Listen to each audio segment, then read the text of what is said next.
Okay, hey you guys. I hope you're all doing really well, and I see that you're finally moving into wanting to come to college, and I feel like I'm talking from years of experience, so it's been like 6 months.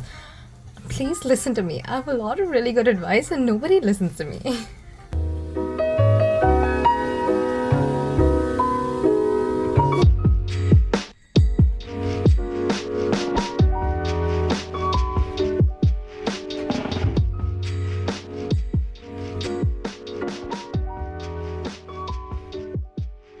One thing that I can talk to you guys about socializing and networking with people at college is, or university, is not being afraid to start the conversation. Really help if you were the one to take the first step, because everybody is as nervous and as scared as you are. Everyone else is on the same page as you, so it's easy to make friends, but it's important that in the first month, like, you get out there, say hi to your classmates in your classes. So whether that ends up in like you finding someone to fill in the attendance sheet for when you don't go to class, or someone to study with when you're kind of confused about what's going on during your midterms, it's always good to say hi, to befriend someone. Don't be afraid to be the first one to say, hi, how are you? My name is this, I'm from here, where are you from? What are your hobbies? What's your story? Just why did you take this course? University, you've got freshers, and everyone's in the same zone. Everyone's moving out of their comfort zones, looking to make friends, looking to make acquaintances that would last them the entire university life. and like go to the common room, keep your door open so people who are walking past on your floor can come and say hi. Make plans to just get lunch, get dinner, and like go to like freshers events, because that's the only way where you can make friends. And it's important for you to like leave your comfort zone and stay in touch with people and like make effort into making friends. And it's not that hard because everyone's on the same page. The problem is, if you're going to university where you already know someone, in the sense that if you and one of your closest friends got in the same university, you tend to always stick around with them and not make more friends. And I've noticed that with a few of my friends who came from the same place. But what happens is, because you're so closed into this group that you have just settled into your mind, you don't get a chance to meet all these amazing people from all around the world.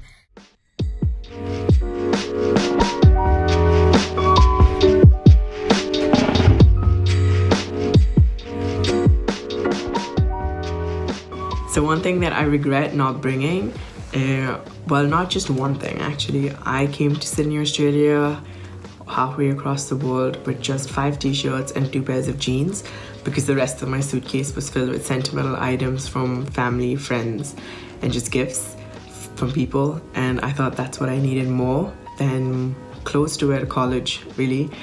I think I didn't go with like enough food, and because I didn't realize it would be that important. I know that I'm on a meal plan and there are restaurants everywhere, but I think you always need, like, I don't know, I think it's very useful to have some packaged food, especially because I like the taste of home. So Okay, so I'm going to be an absolute nerd because there was not one thing that I forgot to take to university. I was pretty well packed, and I did all of my research beforehand, so I knew exactly what I would need and where to get it from. And even if it was something that I couldn't take from here and I knew I had to buy there, like, I knew where to get it and how much it would be, all of those things. So if you don't want to forget something, it's always good to make like a list, even months beforehand.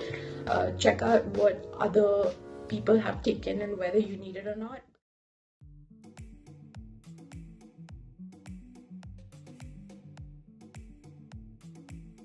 your staple class outfit depends on like the weather. So for me, this would be my staple class outfit, just a top and jeans. Weather plays an important role. Class outfit, for me, depends on the weather of the day. Everybody dresses to impress in university. People look for comfort, because in essence what you're doing is you're going to study and you're going to spend a lot of your time on university, so you've got to dress comfortably. But I would say that always carry like light hoodies or like sweaters because they're always useful. Go to class, I would literally just roll out of bed in the morning and put on a pair of leggings and then head to a full day of classes. And I was super comfortable.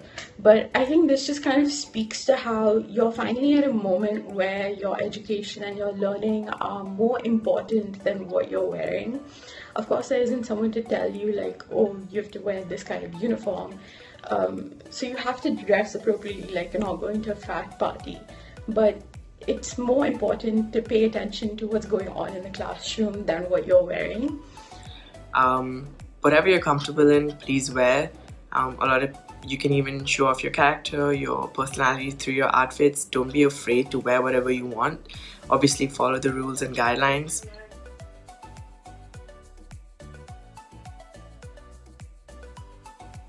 Any tips on budgeting? My favorite topic. So living on a student budget.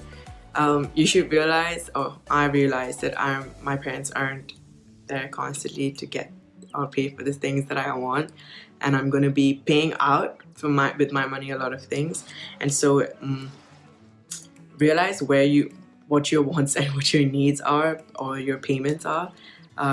Please budget on a weekly or a monthly basis. You come here and you have extra time over the summer. If you have extra time over the winter break, spring break, whatever it is, get a job, be a waiter, like be a cashier, do whatever you can to save up money, and then that way use that money either for the future or to buy unnecessary stuff that you really want. Okay, so when it comes to budgeting, say you get $2,500 a month, just set a month is typically 4 weeks, right? So like just divide it accordingly and try and make sure that you don't exceed that set amount, and try and leave a little bit for later, because you know that expenses are gonna exceed what you think they're gonna exceed. So just try to break it up into bits, like on a daily basis or a weekly basis.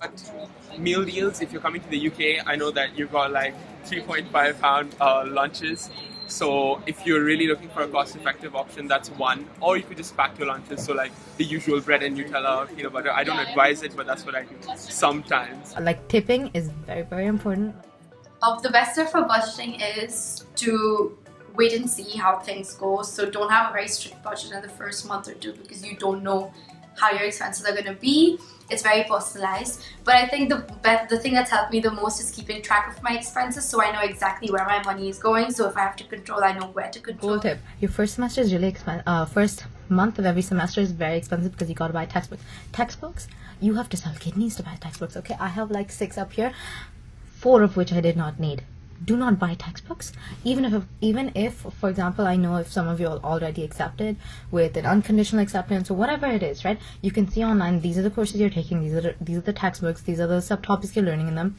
Learn them online before you go, if that's what you want to do. But if you want to buy a textbook to learn the topics and help you in class, that's not going to work, okay? Textbooks are useless. Libraries will just let you borrow textbooks for 3 weeks, and you can just renew it and just keep doing that every 3 weeks, and you just have a free textbook for the whole semester. That's it. I don't know why I spent so many dollars. Each textbook's like $200 to $300, and it's not worth it. Not at all worth it. I don't remember the last time I touched my chem textbook because my teacher is so good at it. I don't need to touch my textbook because my teacher is so amazing. So even if a teacher says it's recommended to buy a textbook, first of all, do not buy it in advance. Secondly, go 2 weeks into the semester, let it start, go 2 weeks in. If you feel like you still need the textbook, then buy it. And another thing is always keep track of what you spend on, especially if you're paying for somebody else and they owe you money. That's like the easiest way to lose money. So just keep track of who owes you and where you're spending your money, because it shouldn't be like you at the end of the month wondering where all your money went. It's a dangerous situation to be in.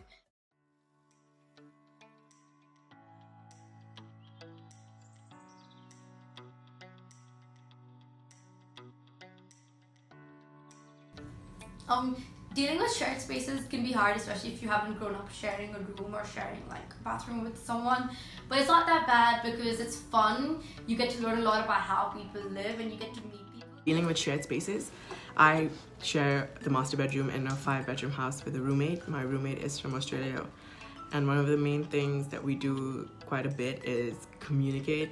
I share my room with my roommate from Hong Kong. So like there's obviously a lot of different factors you need to consider. First of all, like you're from like different parts of the world, so there's different like cultures, and like you've got to respect all those different like things that they practice.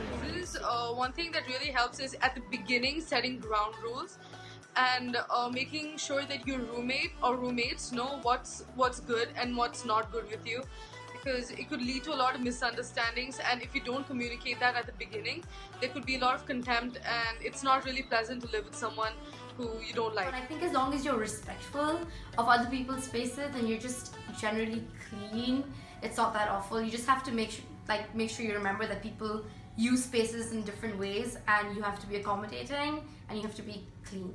That's the best.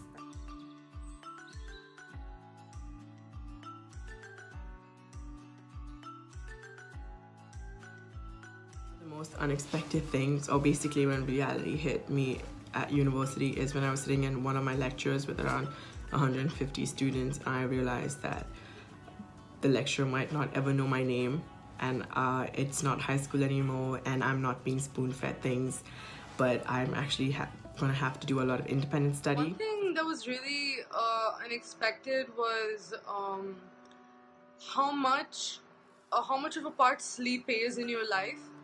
Because in school you could go like an entire day, maybe not take a nap once you get back, and then be able to do things that you normally do for the rest of the day. Whereas in uni you get exhausted really, really quickly.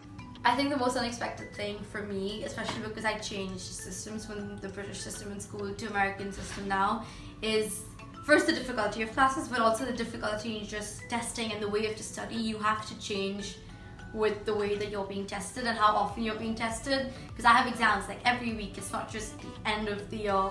Everything counts towards my GPA, so I have to be on top of it at all times, and that requires me to study in a different way than I did back in school, because in school I just had boards to focus on.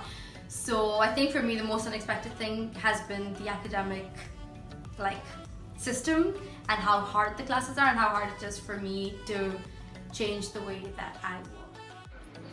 So I think a lot of the times you're told that university is a big jump from A levels, big jump from school, but I would differ, because I think I've managed to balance it quite well, and a lot of people I've spoken to as well in universities have sort of managed their work-life balance, work and fun balance extremely well, and I feel that social part is extremely important too. It's important that you go out, you're in a different country, you're in a different place, so it's important that you venture out, gain new experiences, because they are equally as important as the stuff that you do in university. Literally, I'm not even kidding.